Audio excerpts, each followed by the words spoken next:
Hello दोस्तों, कैसे आप सभी। मैं हूं आपका दोस्त प्रदीप एंड स्वागत करता हूं इस गिरी ट्यूटोरियल के प्लेटफॉर्म पे। दोस्तों अब आपको आना स्टार्ट हो जाएगा। आज टारगेट हमारा 5 चैप्टर का। अगर आपके प्रदीप सर के अंदर कंटिन्यू आपने एनर्जी बना के रखी तो आज 5 के 5 चैप्टर को निपटा देंगे आपको याद करवा के।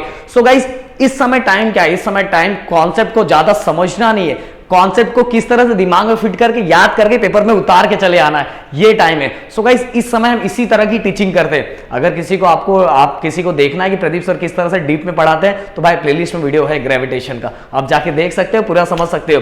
बट गाइस, मैं बोलूंगा टाइम कम है, दिमाग से काम करो और दिमाग में हर चीजों को फिट करो। वीडियो पसंद है वीडियो को लाइक शेयर सब्सक्राइब एंड अपना सपोर्ट एंड प्यार बनाए रखना। एंड स्टार्ट करते गाइस। सो ग्रेविटेशन में गाइस जो सबसे इंपॉर्टेंट चीज है वो है आपको Kepler's first law, Kepler second law, Kepler third law, ये याद रखना है। यहां कुछ हमने पंच ट्रिक बना के रखा हुआ है, SOF then seat and T square is directly proportional to R cube. ये तीनों से ही हमारा ये पूरा कंप्लीट हो जाएगा। अब ये क्या है, आप सभी को पता है कि फर्स्ट लॉ क्या होता है, the orbit of a planet is an ellipse with the sun at one of the foci. अगर मैं बताना चाहूंगा, आपको समझाना चाहूंगा और प्यार जताना चाहूंगा तो मैं ये बताता हूं कि गाइस, आप सभी को यह पता है कि जो हमारा प्लैनेट है वो प्लैनेट किस में घूमता है? इलिप्टिकल ऑर्बिट में। कैसे घूमता है? इलिप्टिकल ऑर्बिट, ऐसे। इसको इलिप्स बोलते हैं। क्या बोलते हैं? इलिप्स। जहां प्लैनेट घूमते हैं, जहां जो प्लैनेट कौन से ऑर्बिट में घूमते हैं? इलिप्टिकल ऑर्बिट में घूमते हैं। इस ऑर्बिट को क्या बोलते हैं? Elliptical orbit. और इलिप्स को कितने फोकस होते हैं? 2 फोकस होते हैं। कितने फोकस होते हैं? 2 फोकस। तो हमेशा याद रखो कि जिस इलिप्टिकल ऑर्बिट में कोई भी प्लैनेट घूमता है तो जो सन है, हमारे सूरज मामा इस इलिप्स के पास कितने फोकस होंगे? 2 फोकस होंगे। तो सन इन 2 फोकस में से किसी एक फोकस पे हमेशा रहेगा, इन 2 फोकस में से किसी एक फोकस पे रहेगा।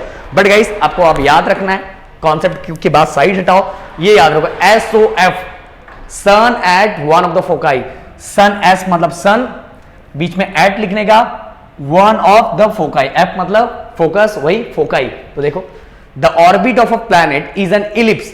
जहां प्लैनेट रिवॉल्व हो रहे हैं, जहां प्लैनेट घूम रहे हैं, उस ऑर्बिट को, वो ऑर्बिट कौन सा होता है? Elliptical orbit. और सन कहां होता है? With the sun at one of the foci. और सन कहां होता है? उसके फोकस पे होता है, उसके एक फोकाई पे होता है। तो SOF याद रखो, sun at one of the foci, खत्म। Then Kepler second law. Kepler second law के लिए मैंने सीट रखा हुआ है, okay. Sweeps equal area in equal interval of time. Sweeps, S मतलब वही, E मतलब इक्वल, A मतलब एरिया, T मतलब टाइम। ये याद रखा, काम खत्म, ओके। द लाइन ज्वाइनिंग, कहां से लाइन ज्वाइन करना भाई? 2 ही चीज की बात हो रही है ना, एक सन और एक प्लैनेट, तो वही लाइन ज्वाइन करेंगे ना, कहीं थोड़ी मेरे और आपके बीच में थोड़ी लाइन ज्वाइन करेंगे। The line joining the planet and the sun sweeps equal area in equal interval of time, खत्म भाई। द लाइन ज्वाइनिंग, कहां से लाइन ज्वाइन करेंगे? सन एंड प्लैनेट के बीच में। जैसी लाइन ज्वाइन किया, हमें पता चल रहा है कि जितने area sweeps equal area and equal interval of time. अगर 1 घंटे में, जस्ट एग्जांपल, 1 घंटे में 2 किलोमीटर जा रहा है तो दूसरे 1 घंटे में भी 2 किलोमीटर की जगह क्या करेगा? कवर करेगा। तो यही तो लिखा है, sweeps equal area and equal interval of time, खत्म, okay. Then sun at one of the foci, और दूसरा हमारा है सीट, sweeps equal area and equal interval of time. Third वाला भाई बस ऐसे ही याद रखो, ये वाला याद रखो, T स्क्वायर। T मतलब होता है हमारा time period, okay, period of revolution, और R होता है हमारा डिस्टेंस। और डिस्टेंस किसके बीच में होगा? वही घिसा पीटा कहानी भाई, डिस्टेंस किसके बीच का होगा? प्लैनेट एंड सन के बीच का, प्लैनेट एंड सन के बीच का, काम खत्म। T क्या है? फिर से बताओ, T मतलब, ये दोनों चीजें याद रखो। T मतलब क्या है? T हम सभी को पता है, T मतलब क्या है? Period, okay. Square of period is directly proportional to, square of period is directly proportional to cube. R मतलब क्या है? Distance, cube of distance. कहां से कहां तक? कहां से कहां तक? ये भाई इसको इरेज कर दूं हम। कहां से कहां तक? प्लैनेट फ्रॉम दी सन, क्योंकि दोनों की बात हो रही है ना, हो गया, खत्म।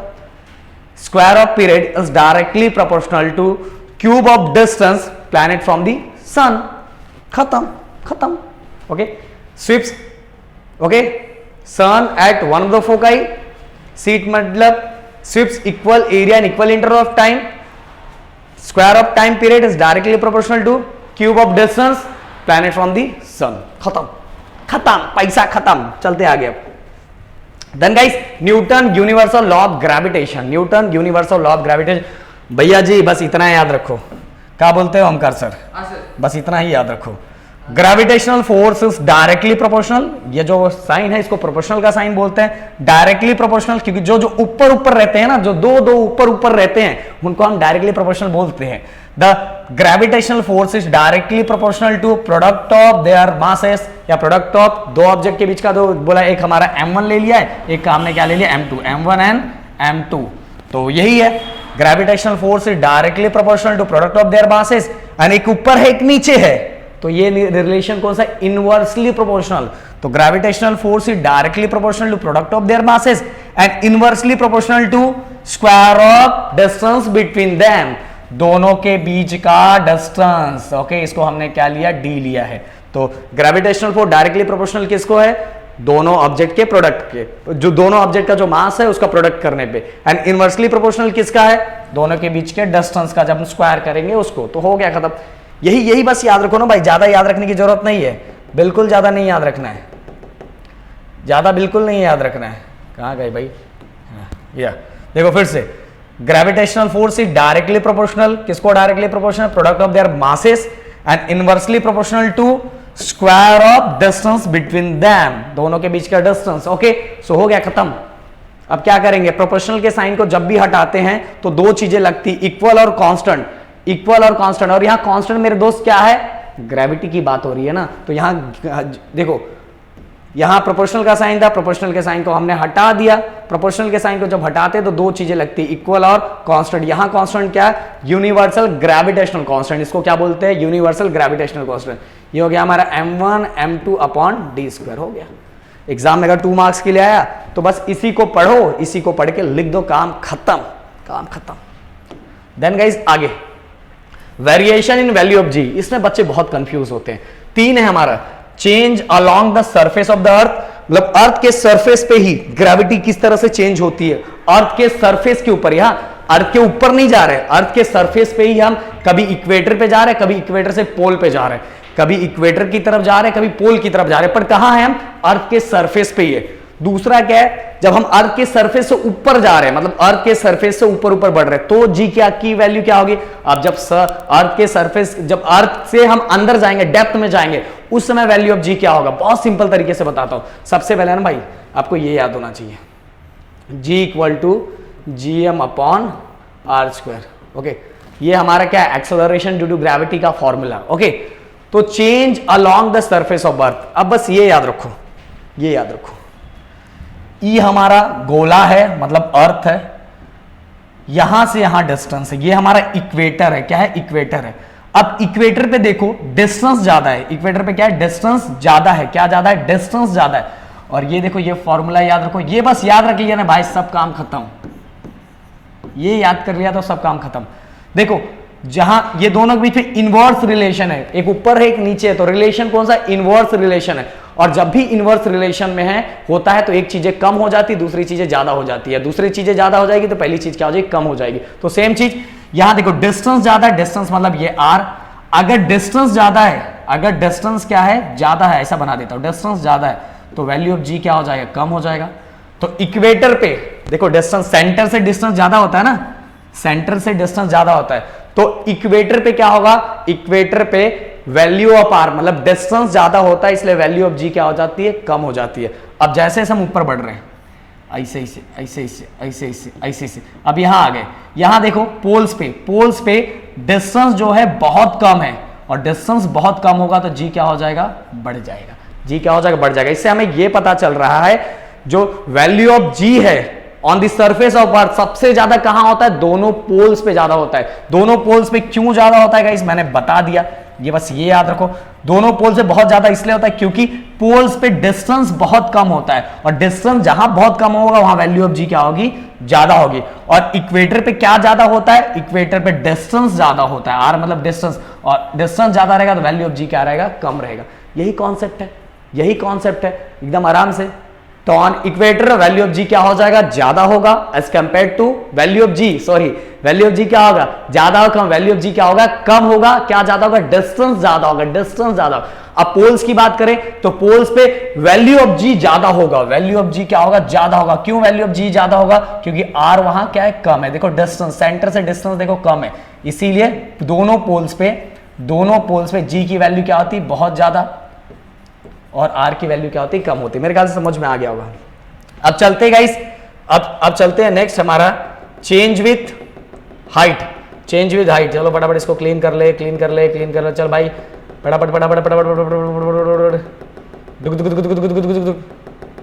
हाँ, चेंज विथ हाइट, हाइट में सेम सीन, ई हमारा अर्थ है, अर्थ से जैसे जैसे हम ऊपर बढ़ रहे हैं same formula gm upon R square, G equal to GM upon R square. जैसे जैसे हम ऊपर बढ़ रहे हैं, मतलब बढ़ रहे हैं, मतलब क्या बढ़ रहा है, डिस्टेंस बढ़ रहा है, और डिस्टेंस जब भी बढ़ेगा तो जी की वैल्यू क्या हो जाएगी, कम हो जाएगी, जी की वैल्यू क्या हो जाएगी, कम हो जाएगी। तो कहने का मतलब क्या है, जब भी अर्थ के सरफेस पे से हाइट इंक्रीज होता है, हाइट इंक्रीज होगा तो वैल्यू ऑफ जी क्या हो जाएगा, डिक्रीज हो जाएगा। ओके, समझ में आया कि नहीं। और जैसे आप बताओ हम अर्थ के ऊपर गिर रहे हैं, अर्थ के ऊपर ही आ रहे हैं, तो आर का डिस्टेंस क्या हो रहा है, आर अब कम हो रहा है। अब आर अगर कम हो जाएगा तो जी क्या हो जाएगा, बढ़ जाएगा। मतलब अगर हम अर्थ के ऊपर जा रहे हैं तो जी क्या होता जाएगा, कम होता जाएगा। क्योंकि यहां बताया ना मैंने भाई, यही रिलेशन याद रखो, अगर डिस्टेंस बढ़ रहा है तो जी क्या हो जाएगा, कम हो जाएगा। ओके, तो गाइस ये है, तो यहां लिखा हुआ देखो दोनों, यहां बहुत अच्छी तरीके से हमने डायरेक्ट ऐसे हिंट वाइज ऐसे लिखा हुआ है।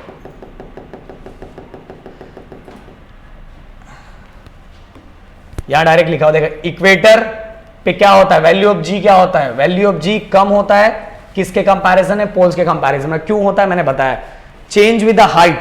अब डिक्रीज कहां होता है, decrease in the value of G, जब ऊपर बढ़ रहे हैं, इसका साइन क्या मतलब, जो ऊपर बढ़ रहे हैं, हाइट जब इंक्रीज हो रहा है तो वैल्यू ऑफ जी क्या हो रहा है, डिक्रीज हो रहा है। अब बात करते हैं चेंज विद द डेप्थ। इसमें बच्चे बहुत कंफ्यूज हो जाते हैं, बहुत कंफ्यूज आ जाते हैं पूरा डेप्थ में। देखो याद रखो ये चीजें, जीएम अपॉन आर स्क्वायर। जैसे ही हम अब मान लो यहां हम सरफेस पे हैं, बट हम यहां आ रहे हैं, अंदर जा रहे हैं ना। अब जब हम यहां आ गए तो हमारे लिए अब अर्थ समझ लो इतना बड़ा सा है, कहने का मतलब अर्थ का मास क्या है, कम हो गया, अर्थ का मास कम हो गया। अब हम क्या बात है, अर्थ का मास कम हो गया, अर्थ के मास के साथ ही रेडियस भी कम हो गया ना। अब रेडियस बस इतना सही है ना, क्योंकि मैं यहां आ गया हूं तो अर्थ का मास भी कम हो गया और रेडियस भी कम हो गया। एंड एम एंड आर अगर दोनों की वैल्यू कम हो गई, अरे दोस्तों दोनों की वैल्यू कम हो गई है, यहां एम एन आर दोनों की वैल्यू, अगर एम एन आर दोनों की वैल्यू कम हो गई तो इन शॉर्ट इसका जो आंसर आएगा वो आंसर क्या, जी की वैल्यू ऑलरेडी कम हो जाएगी। एम एन आर अगर डिक्रीज हो रहा है तो value of G will also decreases, G की वैल्यू भी क्या हो जाएगी, डिक्रीज हो जाएगी मेरे दोस्त। अगर एम एन आर, क्योंकि मैं डेप्थ में जा रहा हूं ना, तो जब भी हम डेप्थ में जाते हैं उस समय वैल्यू ऑफ जी क्या हो जाती है, डिक्रीज हो जाती है। ओके, ये बात याद रखो, इसलिए यहां लिखा हुआ देखो साइन नीचे, यहां जब हम डेप्थ, ये इसका मतलब नीचे जा रहे हैं, जब डेप्थ में जा रहे हैं तो वैल्यू ऑफ जी क्या हो जाए, डिक्रीज हो। क्यों डिक्रीज हो जाती है, combined effect of M and R if decreases then value of G will also decreases. M and R क्या हो रहा है, डिक्रीज हो रहा है, इसलिए जी भी डिक्रीज हो गया। ओके, अब सेंटर पे, अब मान लो मैं एकदम यहीं पहुंच गया, अर्थ के सेंटर पे पहुंच गया, यहां पहुंच गया, एकदम यहीं पहुंच गया।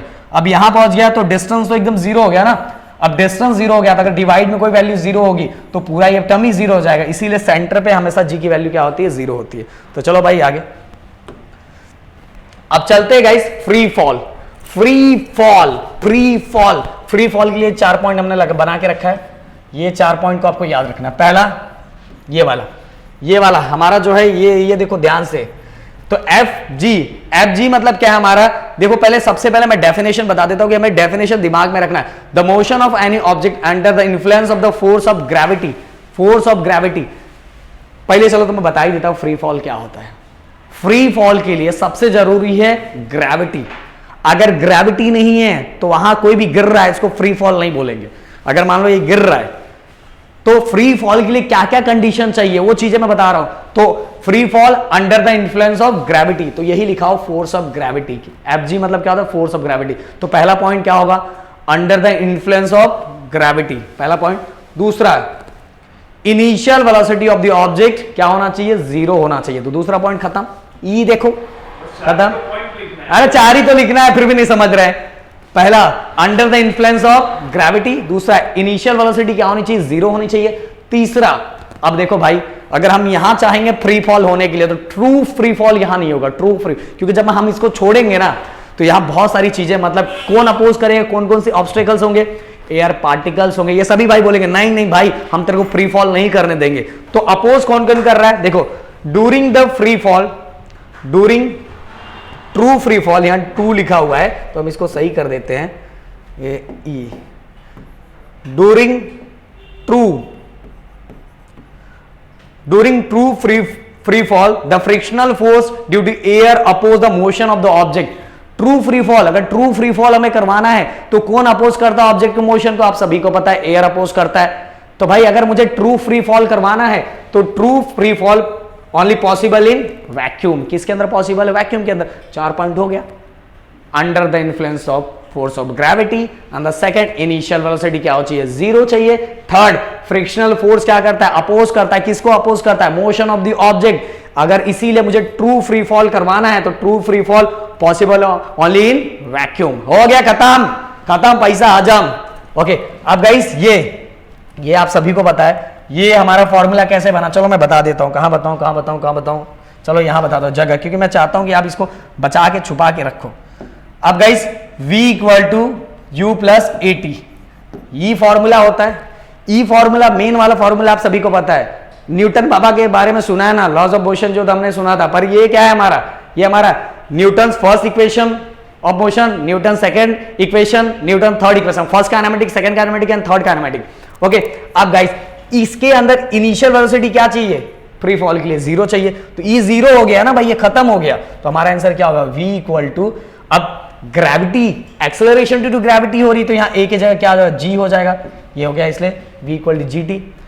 अब दूसरा फॉर्मूला हम बना देते, कहां बनाए भाई, यहां बनाए, s equal to u t plus half a t square, चलो मैं पहले लिख देता हूं सेकेंड काइनेमेटिक इक्वेशन। ओके अब सेकेंड काइनेमेटिक इक्वेशन में आप सभी को पता है u क्या है, इनिशियल वेलोसिटी क्या होनी चाहिए, 0, अगर ये 0 हो गया तो ये पूरा क्या हो जाएगा, 0 हो गया, तो समझ लो कट गया, अपने पास क्या बच गया, 1/2 at स्क्वायर, at को बस क्या कर दो gt, क्योंकि यहां जो एक्सेलरेशन है वो एक्सेलरेशन क्योंकि किसके कारण हो रहा है, because of acceleration due to gravity, इसलिए दूसरा वाला फॉर्मूला बन गया। अब तीसरा वाला दोस्तों आप मुझे बना के बताओगे फटाफट कमेंट में करके, चलो आगे। देन इसके बाद चलते हैं हमारा escape velocity, escape velocity, okay escape हो जाना, गैप भी कर देना।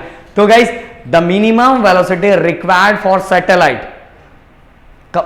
जो हमारा सैटेलाइट है उसको कम से कम कितनी वेलोसिटी चाहिए, जो हम उसको क्या कर दे, हम कर दे escape from the earth gravitational field, earth gravitational field से हम उसको बाहर निकालने के लिए, अर्थ ग्रेविटेशनल फील्ड से बाहर निकालने के लिए जितनी हमें मिनिमम वेलोसिटी चाहिए उसी मिनिमम वेलोसिटी को हम क्या बोलते हैं, escape velocity. Okay the minimum velocity required for satellite, किसके लिए, टू एस्केप, कहां से, from the earth gravitational field, इसी को क्या बोलते हैं राहुल सर, बोले भाई एस्केप वेलोसिटी। राहुल सर खा रहे हैं इसलिए नहीं बोल पा रहे, मुंह में भरे पड़े थे ना। तो गाइस देखो इसके लिए मैं एक याद दिमाग में रखो, एफडी एंड डीडी, ये ओके, एफडी मतलब फिक्स डिपॉजिट एंड डीडी मतलब डिमांड ड्राफ्ट, बट अगर इतना याद नहीं रहता तो एफडी एंड डीडी याद रखो, एफडी एंड डीडी, डीडी याद है ना, बहुत पुराना दूरदर्शन, ओके तो एफडी एंड डीडी, एफडी मतलब देखो क्या याद रखना पड़ेगा आपको, इसके अंदर फॉर्मूला याद रखना पड़ेगा and definition, formula and definition, formula and definition. Definition तो बता दिया, minimum velocity required for satellite किसके लिए चाहिए, तो क्या करना है, एस्केप करना है, कहां से, अर्थ ग्रेविटेशनल फील्ड से, हाँ पंच ट्रिक है ये, तो डेफिनेशन हो गया। देन फॉर्मूला, ये फॉर्मूला ये बहुत सिंपल है भाई, फॉर्मूला में कुछ है ही नहीं, ऐसे लिख देता हूं √2gm अपॉन r, ओके और आगे लिख दो एस्केप ESC, ये हो गया एस्केप वेलोसिटी, ये याद कर लो, 2 हो गया, डेफिनेशन एंड फॉर्मूला दोनों हो गया।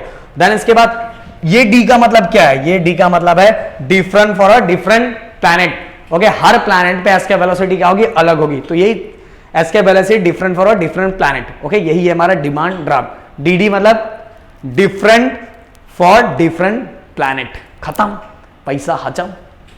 F मतलब फॉर्मूला याद रखो, D मतलब डेफिनेशन याद रखो एंड डिमांड ड्राफ्ट मतलब डिफरेंट फॉर डिफरेंट प्लैनेट, खत्म। अब चलते आगे। भाई सो गाइज यहां हमारे ये हमारा पूरा खत्म हो गया भाई। चलो मैं एक और करवा देता हूं तुम्हें। एग्जाम में कभी कभी ये पूछा जाता है डेरिवेशन इसका, एक्सेलरेशन ड्यू टू ग्रेविटी का। चलो ये भी करवा ही देता हूं यार। F इक्वल टू क्या होता है, मास इंटू एक्सेलरेशन होता है ना, बट हमें mass into acceleration due to नहीं निकालना है भाई। हम किसकी बात कर रहे हैं, ग्रेविटी की बात कर रहे हैं। तो यहां जो A होगा वो A नहीं होगा, G होगा, क्योंकि वहां एक्सेलरेशन ड्यू टू ग्रेविटी होगी। अब गाइस ग्रेविटेशनल फोर्स क्या था, अभी करवाया था ना gravitational force, GMM upon R square. Okay, अब बोलोगे सर वहां M1 M2 लिए थे, तो ले सकते भाई, वहां कैपिटल M स्मॉल m भी ले सकते।